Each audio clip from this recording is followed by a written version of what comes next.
Oh iya. Kalau bekal di akhirat ya jelas, Pak. Amal soleh itulah. Yatsba'ul mayyit salasah.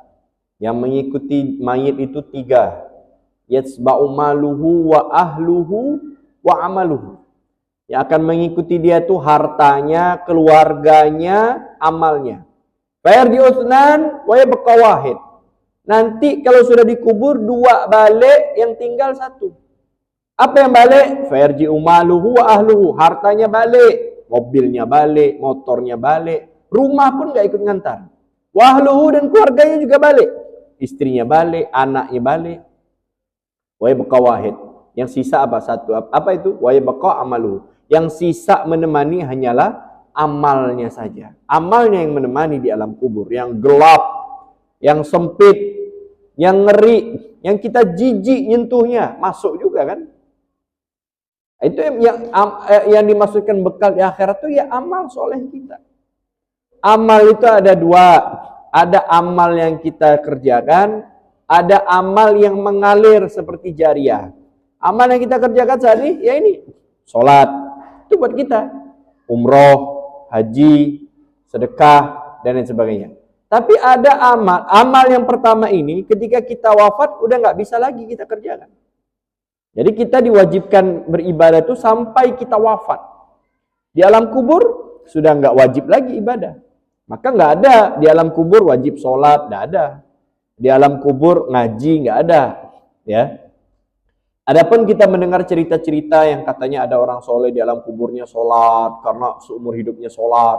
Ada orang soleh nanti di alam kuburnya baca Quran, karena dia sepanjang hidupnya selalu membaca Al-Quran. Itu min babil karomah, itu bab karomah. Ya, bukan bukan bab taklif, bukan karena terkena hukum ibadah, enggak. Beda sama kita. Kita sholat, kita ngaji karena kita terkena hukum taklif, diwajibkan ibadah. Kalau di alam kubur enggak, itu karomah. Karomah, nggak ada lagi ceritanya ibadah di alam kubur. Tapi nanti ada amal yang akan mengalir, yang semuanya sudah tahu, amal jariah. Yang kedua, ilmu yang bermanfaat. Ilmu yang bermanfaat ini siapapun bisa, nggak mesti dari guru. Kita ngajarkan kepada anak kita. Makanya saya itu kalau anak saya pribadi, saya nggak mau anak saya ngaji sama orang lain. Saya ngajarin. Kenapa? Ini ilmu manfaat ini. Karena nanti pasti dia akan sholat, dia akan ngaji, ya kan? Siapa yang ngajarkannya? Saya. Ya dapat pahala saya. Setiap dia sholat, saya dapat pahala.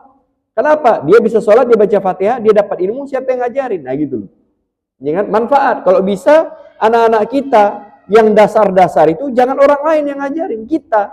Karena ilmu manfaatnya akan ngalir. Walaupun kita wafat, dia tetap jalan gitu. Baru nanti pengembangannya kita titip ke guru ngaji, tajwidnya, ya kan, apa misalkan biar lancarnya. Yang penting awalnya itu kita dulu, jadi kita dapat pahala. Yang terakhir adalah anak soleh yang mendoakan. Itu yang pertama, itu amal yang dibawa, bekal di akhirat itu. Lalu yang bekal di akhirat ada 2, ada amal yang kita kerjakan di dunia, yang kedua amal jariah yang mengalir. Beruntung yang wafat dia memiliki amal jariah 3 ini, amal yang mengalir terus. Jariah, dibangun masjid, dibangun pesantren, dia bangun macam-macam, ya kan, tempat yang baik. Yang baik ini bukan hanya masjid, jalan, kesehatan, pokok yang memberikan manfaat untuk umat. Saya bangun jalannya sehingga orang gampang ke masjid. Bayangkan kalau jalan hancur, orang tak kuasa nak kainal yakin. Jalannya hancur misalnya, itu juga amal jariah. Bangun toilet. Sekarang orang berebut masjid, toilet nggak mau, salah. Toilet juga termasuk. Karena apa? Orang kalau ngaji, kalau sakit perut tak perlu jauh-jauh balik ke rumah. Ini misalnya. Pokoknya yang bermanfaat untuk orang lain. Ilmu yang bermanfaat, anak soleh yang mendoakan. Cuman kita jangan terlalu mengandalkan 3 ini. Kebanyakan orang itu mengandalkan 3 ini doang. Udahlah, aku tak sholat, yang penting aku amal jariah. Amal jariah nggak selamanya kekal. Masjid Ainul Yakin mudah-mudahan kekal. Tapi 100 tahun kemudian bisa jadi di sini mall. Kita nggak tahu. Banyak kan kejadian. Dulu surau masjid, 50 tahun kemudian mall. Doa anak yang soleh. Berapa lama anak kita akan ingat sama kita? Anak kita pun akan mati. Okeylah cucu kita pun akan mati. Cicit, apakah masih akan ingat sama kita? Nah, jadi jangan terlalu lepas tangan. Kita juga memperbanyak amal yang kita lakukan sendiri. Itu yang pertama. Yang kedua, dikatakan apakah ketika sudah masuk alam kubur sudah langsung mendapatkan nikmat atau siksa kubur? Ya. Begitu sang pengantar jenazah pulang, beberapa hentakan kaki, itu malaikat sudah datang. Disitulah perjalanan mengerikan itu dimulai. Bahkan di sini dikatakan, mudah-mudahan waktunya masih sempat, ya kan? Ini 561. Nah ini.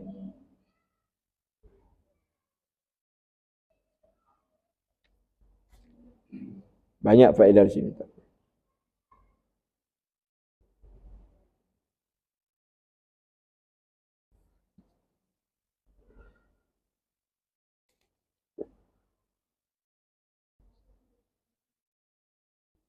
Nah, mana itu?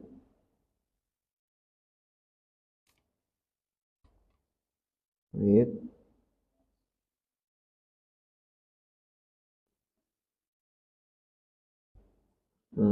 Mana ya? Kepanjangan nih, waktunya pendek. Intinya di sini ada.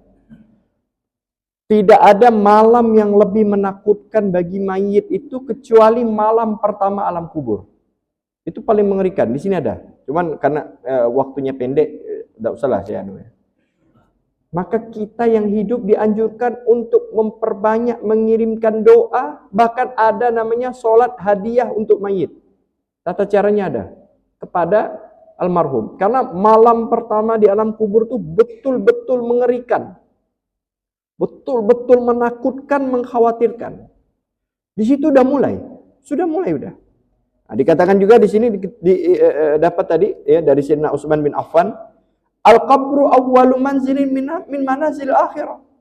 Kuburan itu adalah pertama kali kita nginjakkan akhirat. Awal akhirat tuh kubur dulu. Pertama, ini riwayat Sayyidina Utsman bin Affan. Fa inna jaminhu sahibu fama ba'du aisar minhu. Kalau di alam kubur kita udah selamat, kehidupan di alam kubur bakal lebih mudah lagi. Tapi wa illam yanju minhu fama ba'dahu asyad minhu. Kalau di alam kubur kita udah nggak selamat, maka kehidupan setelah alam kubur bakal lebih berat lagi. Jadi sebenarnya penentuan di akhirat itu ya adalah di alam kubur dulu. Ini betul-betul mengerikan. Sayyidina Utsman bin Affan, karena kita nyebut nama beliau ini, beliau kalau cerita akhirat nggak nangis. Ngeri yang tadi luar biasa kan, panjang akhirat itu, juga kan saya pendekkan aja. Nggak nangis. Tapi begitu Rasulullah menceritakan alam kubur, nangis beliau. Nangis.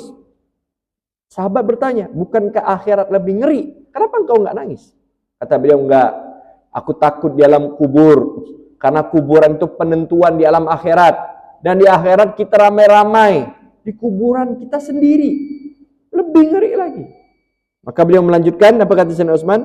Sami'tu Rasulullah sallallahu alaihi wasallam yaqul, aku mendengar Rasulullah sallallahu alaihi wasallam bersabda, "Ma ra'aitu manzaran qat illa wal qabr afdha minhu." Kata Rasulullah, aku enggak pernah melihat pemandangan yang sangat mengerikan kecuali kuburan, alam kubur lebih ngeri lagi.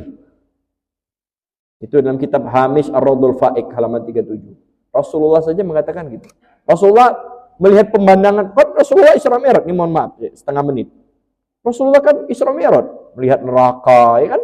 Lihat malaikat Malik, semua tahulah Isra Mi'raj. Ternyata Rasulullah bilang apa? Aku melihat pemandangan yang ngeri, kecuali kuburan lebih mengerikan lagi. Dan kita masing-masing akan masuk ke alam sana dengan tubuh kita sendiri. Ini kita harus pikirkan. Sampai hari kiamat. Sampai hari kiamat. Maka ada yang bertanya, Beb, kalau kita misalkan penghuni kubur kan, dia disiksa. Di akhirat kan disiksa juga, Beb. Kenapa pula di kubur disiksa? Ya, bilang itu DP. Di kubur tuh DP dulu, pemanasan dulu. Ya kan? Di akhirat baru betul-betul di anuan. Na'udzubillah. Maka hendaknya kita harus siap-siap. Karena akan ada alam setelah ini yang akan kita masuki. Dan itu adalah pasti. Termasuk kita duduk di masjid ini akan kita bawa ke alam sana. Jangan remehkan majelis ilmu, jangan remehkan kita duduk di masjid ini akan menjadi saksi kebaikan kita di alam kubur nanti. Maka mudah-mudahan Allah jadikan kita orang istiqomah, dan Allah jadikan kita orang yang selamat di alam sana. Amin amin ya rabbal alamin. Baik, karena waktunya